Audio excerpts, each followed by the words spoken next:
স্বাগত ২১ বিজনেসে। আপনাদের সঙ্গে আছি আমি জান্নাতুল বুশরা। জলবায়ুর বিরূপ প্রভাবে বদলে গেছে ভোলার ইলিশ নির্ভর জেলেদের জীবনচিত্র। ইলিশ না পেয়ে এখন নদীতে খাঁচা পদ্ধতিতে মাছ চাষ করছেন তারা। তাদের সহযোগিতায় এগিয়ে এসেছে মৎস্য বিভাগ। ভোলা প্রতিনিধি মেজবাউদ্দিন শিপুর তথ্য ভিডিওতে দেখুন ডেস্ক রিপোর্ট। নদীতে মাছ আহরণ করে জীবিকা নির্বাহ করেন ভোলার অন্তত ৩ লাখ জেলে। আগে বছরে তাদের জালে ১.৫ থেকে ২ লাখ মেট্রিক টন ইলিশ ধরা পড়ত, কিন্তু সেদিন এখন নেই। জলবায়ু পরিবর্তনের কারণে ঘন ঘন বন্যায় পলি জমে মেঘনা নদীতে অসংখ্য ডুবুচর তৈরি হয়েছে। ফলে সাগর থেকে মেঘনায় আগের মতো ইলিশ আসতে পারে না। অন্য পেশায় সুবিধা করতে না পেরে নদীতে খাঁচায় মাছ চাষ করে জীবিকার পথ বেছে নেন অনেকে। মাছ পাইতেছি না, যে তেল খরচ, বাজার সদাই, নৌকার মানুষ, বিভিন্ন ইত্যাদি খরচ দিয়ে পোষাইতে পারি না। অনেকটি চর পড়ছে, চরের কারণে আমরা মাছ পাইতেছি না, 2টা 1টা এভাবে মাছ পাইতেছি। এখন আমরা এই খাতার মাছের লগে সংযুক্ত হয়েছি। তারা এখন এই মাছ চাষ করে ফ্যামিলি খুব ভালো আছে। সদর উপজেলার তেতুলিয়া নদীতে ৫ শতাধিক ভাসমান খাঁচা রয়েছে।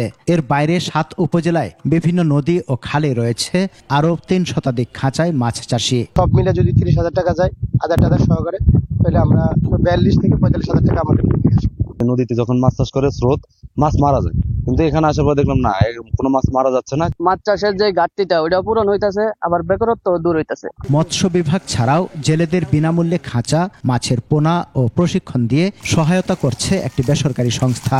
খাঁচায় মাছ কিভাবে চাষ করা যায় সেটা তাদেরকে উদ্বুদ্ধ করার চেষ্টা করছে, এবং এটা উদ্বুদ্ধ করার ফলে ওরা ভালো সারা দিচ্ছে আমাদের। তারা যেমন খাঁচায় মাছ চাষ করে এইদিকে তারা এমপ্লয়মেন্ট জেনারেশন করবে, পাশাপাশি ওদিকে কিন্তু আমাদের যে ন্যাচারাল স্টক যেখানে ইলিশ বা অন্যান্য মাছ আছে তার উপরে কিন্তু প্রেশার কমবে। নিবন্ধিত ১,৬৫,০০০ ছাড়াও ভোলায় মাছ শিকারের সঙ্গে জড়িত আরো অন্তত ২ লাখ মানুষ। সমর ইসলাম, ডেস্ক রিপোর্ট, ২১ টেলিভিশন। পাচারের ৪০,০০০ কোটি টাকার সম্পদ ফেরত আনায় এখন বাংলাদেশের জন্য বড় চ্যালেঞ্জ। যুক্তরাষ্ট্রে মামলা করে রিজার্ভ চুরির টাকা ফেরত আনায় সুফল পাচ্ছে বাংলাদেশ। আর পাচারের টাকা ফেরত আনায়ও নেওয়া হয়েছে নানা উদ্যোগ। তাই এখন প্রশ্ন, পাচারের টাকা ফেরত আনা যাবে কোন পথে? সাদাত হাবিবি সেতুর রিপোর্ট।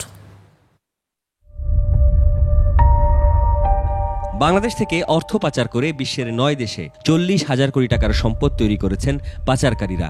এই তথ্য জাতীয় রাজস্ব বোর্ডের কেন্দ্রীয় গোয়েন্দা সেলের। এই অর্থ দেশে ফেরত আনার আগে প্রয়োজন ওই সম্পদ আটকানো, যাতে তারা তা বিক্রি করতে না পারেন।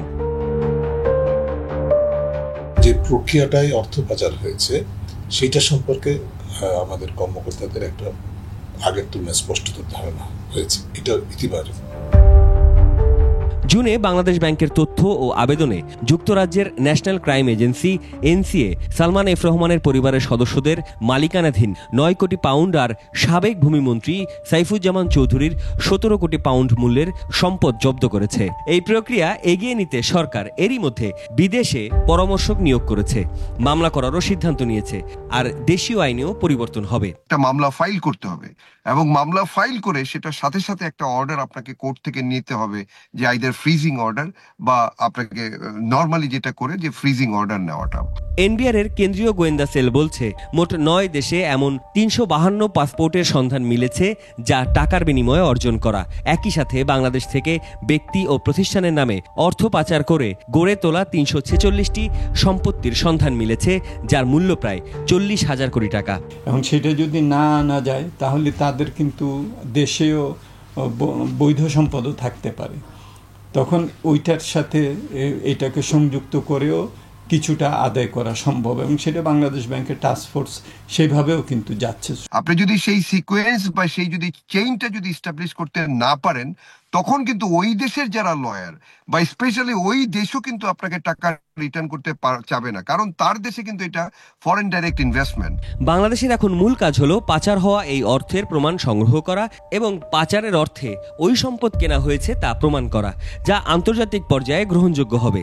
তাহলে বাংলাদেশ আন্তর্জাতিক পর্যায়ে মিউচুয়াল লিগ্যাল অ্যাসিস্ট্যান্স কাজে লাগাতে পারবে। আর পাচারকারী বিরোধী বিশ্বজোট এগমন্ট গ্রুপ, যার সদস্য বাংলাদেশ, সেখানেও তথ্য প্রমাণ কাজে দেবে। এগুলো রিকভার করার জন্য কিন্তু আন্তর্জাতিক বিভিন্ন প্রতিষ্ঠান আছে যারা ফরেনসিক বিভিন্ন ধরনের ইনভেস্টিগেশন করতে পারে। তো এখন যতটুকু জানতে পারলাম যে সেরকম প্রতিষ্ঠানগুলোকেও অ্যাপয়েন্টমেন্ট দেওয়া হয়েছে। তাদের ক্রেডেনশিয়ালস, তাদের ট্র্যাক রেকর্ড এবং তাদের সাথে যে শর্ত সাপেক্ষ চুক্তি সেই বিষয়গুলো কিন্তু অ্যানাদার এক্সপার্ট এরিয়া।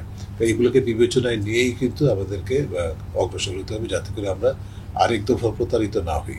পরে যে রাজনৈতিক সরকার যে আসবেন তাদেরকেও কিন্তু এটা অব্যাহত রাখতে হবে। যদি এটাকে ছাড় দেওয়া হয় তখন পুরানো জিনিসগুলো আরো সবলে তারা সেগুলো করতে থাকবে। বিশ্লেষকরা বলছেন, পাচার করা অর্থ ফেরত আনার প্রক্রিয়া জটিল হলেও সঠিক পথে এগোলে ফল পাওয়া অসম্ভব কিছু না। যুক্তরাষ্ট্রে মামলা করে এরই মধ্যে বাংলাদেশের রিজার্ভ চুরির 40% বেশি অর্থ বাংলাদেশ এখন পর্যন্ত ফিরিয়ে আনতে পেরেছে। সাদাত হাবিবি সেতু, 21 টেলিভিশন, ঢাকা। 5.5 মাস বন্ধ থাকার পর ভারত থেকে আমদানি শুরু হওয়ায় দিনাজপুরের হিলিতে আরেক দফা কমেছে পেঁয়াজের দাম। দেশীয় পেঁয়াজ 65 টাকা দরে বিক্রি হলেও বর্তমানে তা কমে 60 টাকা দরে বিক্রি হচ্ছে, আর আমদানি করা পেঁয়াজ বিক্রি হচ্ছে 50 টাকা কেজি দরে। বিক্রেতারা জানায়, আমদানি বন্ধ থাকায় দেশি পেঁয়াজ দিয়েই বাজারে ক্রেতাদের চাহিদা মেটানো হয়েছে। মৌসুম শেষের দিকে হওয়ায় বাজারে সরবরাহ কমতে শুরু করায় কিছুদিন ধরে দাম ছিল ঊর্ধ্বমুখী। রোববার থেকে হিলি স্থলবন্দর দিয়ে আমদানিতে সরবরাহ বাড়ায় দাম কমতে শুরু করেছে। সরবরাহ এমন থাকলে সামনের দিনে দাম আরও কমবে বলে দাবি তাদের।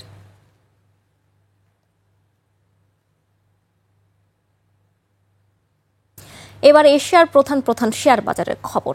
সূচকের মিশ্র প্রবণতা দেখা যাচ্ছে এশিয়ার বেশিরভাগ পুঁজিবাজারে। জাপানের শেয়ার বাজার নিকি সূচক 168 পয়েন্ট কমে দাঁড়িয়েছে 43,546 পয়েন্টে। কমেছে হংকংয়ের শেয়ার বাজার হ্যাংসেং এর সূচক 69 পয়েন্ট কমে অবস্থান করছে 25,106 পয়েন্টে। বেড়েছে সিঙ্গাপুরের এসটিআই সূচক, এটি 18 পয়েন্ট বেড়ে অবস্থান করছে 4,206 পয়েন্টে। চীনের শেয়ার বাজার সাংহাই কম্পোজিট ইন্ডেক্স অবস্থান করছে 3,729 পয়েন্টে, যা আগের দিনের চেয়ে 1 পয়েন্ট বেশি। বোম্বে সেন্সেক্স 30 ইন্ডেক্সকে দেখা যাচ্ছে ঊর্ধ্বমুখী প্রবণতায়। সেন্সেক্সকে সূচক 362 পয়েন্ট বেড়ে অবস্থান করছে 81,636 পয়েন্টে। বেড়েছে থাইল্যান্ডের থাই স্টক এক্সচেঞ্জের সূচক, এটি 4 পয়েন্ট বেড়ে অবস্থান করছে 1,246 পয়েন্টে। এখন জানিয়ে দিচ্ছে আন্তর্জাতিক বাজারে জ্বালানি তেলের মূল্য পরিস্থিতি। বিশ্ববাজারে জ্বালানি তেলের দাম কমেছে। অক্টোবর 2025 সরবরাহ চুক্তিতে ক্রুড অয়েল ব্র্যান্ড ব্যারেল প্রতি বিক্রি হচ্ছে $66.30, যা আগের দিনের চেয়ে প্রতি ব্যারেল $0.30 কম। এবার জানাবো আন্তর্জাতিক বাজারে সোনা ও রূপার দাম। আন্তর্জাতিক বাজারে বেড়েছে স্বর্ণের দাম। 22 ক্যারেটের প্রতি আউন্স স্বর্ণ বিক্রি হচ্ছে $3,337, যা আগের দিনের চেয়ে $4.49 বেশি। কমেছে রূপার দাম।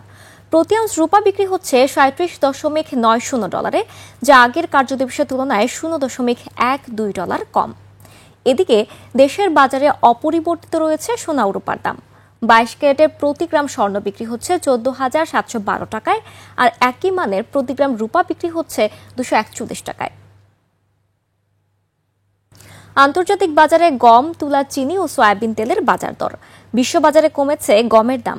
শিকাগো বোর্ড অফ ট্রেডে ডিসেম্বর 2025 সরবরাহ চুক্তিতে প্রতি বুসেল গমের ভবিষ্যৎ মূল্য দাঁড়িয়েছে 521.50 সেন্ট, যা গত দিনের চেয়ে 3.50 সেন্ট কম। আন্তর্জাতিক বাজারে তুলার দাম কমেছে। ডিসেম্বর 2025 সরবরাহ চুক্তি অনুযায়ী প্রতি পাউন্ড তুলার মূল্য দাঁড়িয়েছে 67.62 সেন্ট, যা গত দিনের চেয়ে 0.19 সেন্ট কম। বিশ্ববাজারে কমেছে চিনির দাম। অক্টোবর 2025 সরবরাহ চুক্তি অনুযায়ী প্রতি পাউন্ড নাম্বার 11 চিনির মূল্য এখন 16.25 সেন্ট, যা এর আগের কার্যদিবসের চেয়ে 0.19 সেন্ট কম। বিশ্ববাজারে কমেছে সয়াবিন তেলের দাম। ডিসেম্বর 2025 সরবরাহ চুক্তি অনুযায়ী প্রতি পাউন্ড সয়াবিন তেলের মূল্য এখন 53.02 সেন্ট, এর আগের কার্যদিবসের চেয়ে 0.30 সেন্ট কম। এবার টাকার সঙ্গে প্রধান আন্তর্জাতিক মুদ্রার বিনিময় হার। আন্তঃব্যাংক লেনদেনে আজ ব্যাংকগুলো মার্কিন ডলার কিনছে 121 টাকা 60 পয়সায়, বিক্রি করছে 122 টাকা 75 পয়সায়। ব্রিটিশ পাউন্ডের ক্রয় মূল্য 160 টাকা 68 পয়সা এবং বিক্রয় মূল্য 170 টাকা 4 পয়সা। ইউরোর ক্রয় মূল্য 140 টাকা 13 পয়সা, বিক্রি হচ্ছে 147 টাকা 21 পয়সায়। জাপানি ইয়েন ক্রয় হচ্ছে 78 পয়সা আর বিক্রি হচ্ছে 85 পয়সায়।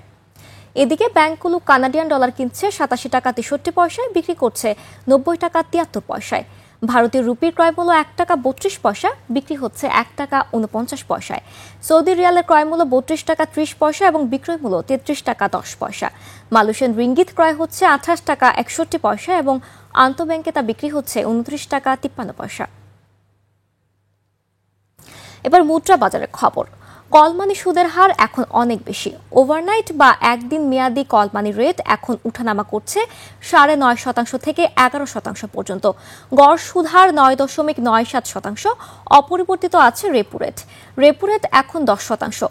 অন্যদিকে স্ট্যাচুটারি লিকুইডিটি রেশিও SLR 11.5% এবং স্ট্যান্ডিং ডিপোজিট ফেসিলিটি বা SDF 8% অপরিবর্তিত রয়েছে। এবার ট্রেজারি বন্ডের খবর। আজ 10 বছর মেয়াদের ট্রেজারি বন্ডের নিলাম হবে। এই বন্ডের আকার 1600 কোটি টাকা। প্রতি মাসেই ট্রেজারি বন্ড বা টি বন্ডের প্রাইমারি নিলাম অনুষ্ঠিত হয়। বার্ষিক নিলাম ক্যালেন্ডার অনুযায়ী প্রাথমিক ডিলার বা পিডির মাধ্যমে এই নিলামে অংশ নিয়ে বিনিয়োগকারীরা টি বন্ড কিনতে পারেন। সেকেন্ডারি মার্কেট থেকেও ট্রেজারি বন্ড কেনা যায়। দর্শক, এরই সঙ্গে শেষ করছি আজকের 21শে বিজনেস। আগামীকাল দুপুর 1টায় আবারও ফিরে আসবো 21শে বিজনেসের সব আয়োজন নিয়ে। দেখার আমন্ত্রণ রইল। 21শের সঙ্গেই থাকুন।